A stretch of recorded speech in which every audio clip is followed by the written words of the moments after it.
ایک مقصد تو نکاح کا یہی ہے کہ اللہ تعالیٰ نے ہر انسان کے اندر جو ہے وہ جبلت رکھ دی ہے، انسٹنکٹ رکھ دی ہے، مختلف جبلتیں، کھانے کی جبلت ہے، ٹھیک ہے، جنس کی جبلت ہے، اور جبلتیں ہیں۔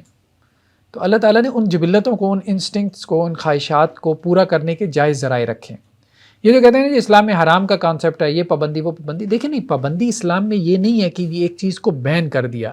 اسلام نے کہا ہے کہ اس چیز کو کرنے کا یہ طریقہ ہے بس، یعنی چیزوں کو چینلائز کیا ہے، اور آپ اپنے جو اسٹیٹ لا ہوتا ہے اس کے ذریعے سے آپ یہی کر رہے ہیں نا، چیزوں کو چینلائز کر رہے ہیں۔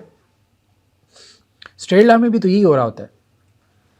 تو اسلام نے ایک طریقہ بتا دیا کہ بھائی آپ کی یہ خواہش ہے، کھانے کی خواہش ہے، پورا کرو، حرام نہیں کھانا بس، ٹھیک ہے، صبح کھاؤ، شام کو کھاؤ، دن میں کھاؤ، کسی نے منع کیا ہے، ٹھیک ہے، کھاؤ پیو، کلو وشربو، تو اپنی خواہش کو پورا کر سکتے ہیں۔ اسلام میں یہ نہیں ہے کہ خواہش پوری نہیں کر سکتے، خواہش پوری کر سکتے ہیں، لیکن خواہش پوری کرنے کا ایک طریقہ، ایک سلیقہ ہے۔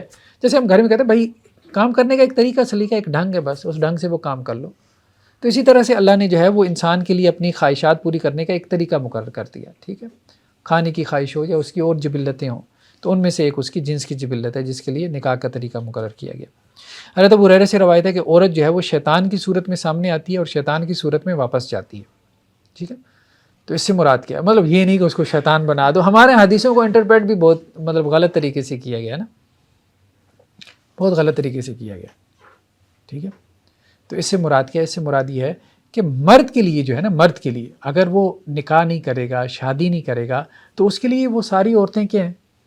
مطلب شیطان کا ایک جال بن جائیں گی، پھر اللہ کے دین سے دور ہو جائے گا، منہ ماری کرے گا، بدکاری میں چلا جائے گا۔ تو وہ جو غیر شرعی طریقے سے عورت کے پیچھے بھاگ رہا ہے، تو وہ عورت اس کے لیے کیا ہے؟ ایک طرح سے شیطان ہی ہے، اور کیا ہے؟ یہ مراد ہے۔ ویسے مطلب عورت کو شیطان نہیں کہا گیا، تو اس لیے مطلب نکاح کی ترغیب دی گئی۔